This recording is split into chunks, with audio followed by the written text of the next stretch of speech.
Hello viewers, स्वागत है आपके अपने यूट्यूब चैनल इंग्लिश पर। आज का हमारा स्टोरी का टॉपिक है अ वाइज मैन्स जोक। ठीक है, इस स्टोरी की मदद से आप डिफ़िकल्ट वर्ड सीखेंगे, फ्रेजल वर्ब सीखेंगे, इंग्लिश को कैसे ट्रांसलेट करना है, कौन सा टेंस यूज़ हुआ है, कौन सा वर्ब यूज़ हुआ है, सारे कुछ सीखने वाले हैं इस वीडियो में। तो चलिए हम स्टोरी को शुरू करते हैं। देखिए, टॉपिक है अ वाइज मैन्स जोक, यानी एक बुद्धिमान आदमी का मजाक। ठीक है, वाइज का मतलब होता है बुद्धिमान। जो वाइज लोग होते हैं वो तेज तरार लोग होते हैं। मैन का मतलब आदमी और जोक का मतलब मजाक होता है। ठीक है, अ वाइज मैन्स जोक, एक बुद्धिमान आदमी का मजाक। देखिए इस स्टोरी में कैसे ट्रांसलेट यूज़ हुआ है, कैसे फ्रेजल वर्ब यूज़ हुआ है, कैसे वर्ब का यूज़ हुआ है, कौन सा टेंस का यूज़ हुआ है। इसकी मदद से आप इंग्लिश को लर्न कर सकते हैं बहुत ही अच्छी तरह से। देखिए सेंटेंस है अ वाइज मैन। वाइज मैन आप लोग को पता है, ऊपर में बता दिए। वाइज मैन का मतलब होता है बुद्धिमान व्यक्ति या फिर बुद्धिमान आदमी। वंस, वंस का मतलब एक बार। ठीक है, फेस, फेस का मतलब होता है सामना हुआ या फिर सामना किया। ठीक है, फेस का मतलब सामना करना। जैसे हम किसी को बोलते हैं ना कि फेस हुआ, मेरे सामने फेस्ड किया, उनके सामने फेस्ड किया। तो a wise man once faced, एक बुद्धिमान व्यक्ति एक बार सामना किया। किसका? अ ग्रुप ऑफ पीपल, एक आदमी का समूह। ठीक है, ग्रुप ऑफ पीपल का मतलब होता है आदमी का समूह। हु वर, हु का मतलब जो, वर यहाँ पे पास्ट टेंस की बात हो रही है। जब भी हम किसी टॉपिक के बारे में बता रहे होते हैं, बीती हुई बातों की जब हम बातें कर रहे होते हैं तो हम वर का यूज़ करते हैं। जो वर कंप्लेनिंग मतलब शिकायत कर रहे थे। कंप्लेन में आई एन जी का यूज़ हुआ है। कंप्लेन का मतलब होता है शिकायत और आई एन जी का यूज़ हो गया है, तो इसका मतलब हो जाएगा जो शिकायत कर रहे थे अबाउट द सेम। अबाउट का मतलब के बारे में। ठीक है, अबाउट के बारे में। द सेम का मतलब सेम इशूज़, मतलब वही मुद्दा।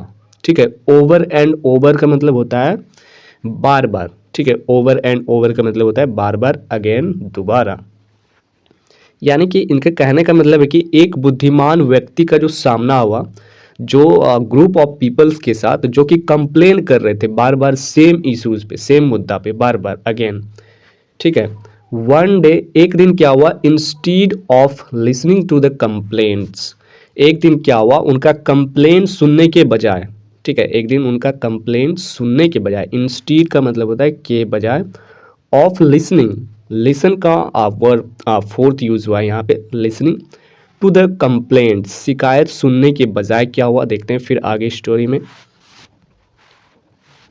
ही टोल्ड दैम, ही का मतलब उसने, टोल्ड का मतलब कहा, देम का मतलब उन्हें, उसने उन्हें कहा, अ जोक, एक चुटकुला, एंड एवरीवन क्रेक्ड अप लाफिंग, उसने उन्हें सुनाया एक चुटकुला। ठीक है, एंड एवरीवन, और प्रत्येक कोई, क्रेप अप लाफिंग का मतलब होता है जोर से हंसना। ठीक है, अगर हम ठहाका लगा कर हंसते हैं किसी भी टॉपिक पर तो उन्हें हम बोलते हैं क्रेक करना। ठीक है, अप लाफिंग यानी जोर जोर से हंसा।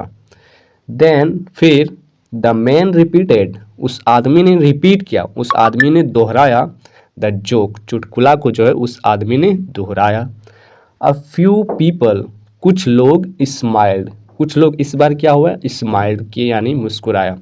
यानी जब फर्स्ट बार जो चुटकुला उन्होंने सुनाया था तो बहुत ज़ोर ज़ोर से उन चुटकुला को सुन करके आदमी लोग हंसने लगे थे। फिर दोबारा उसने रिपीट किया उस चुटकुले को तो कुछ लोग उसमें से मुस्कुराए। फाइनली, अंतिम में, द मैन रिपीटेड, उस आदमी ने दोहराया, द जोक, जोक को यानी मजाक को, a third time but no one reacted, जब उस आदमी ने तीसरी बार उस चुटकुले को सुनाया तो बट नो रिएक्टेड, तो उनमें से कोई भी आदमी रिएक्ट नहीं किया, ना हंसा ना मुस्कुराया। फिर है द मैन स्माइल्ड, वो आदमी मुस्कुराया, एंड सेड, और कहा, यू वॉन्ट लाफ, तुम नहीं हंस सकते हो। ठीक है, you won't laugh at the same joke, same joke पर कोई भी नहीं हंस सकता है। मोर देन वंस, एक बार से ज़्यादा सेम जॉक पर कोई भी नहीं हंस सकता है।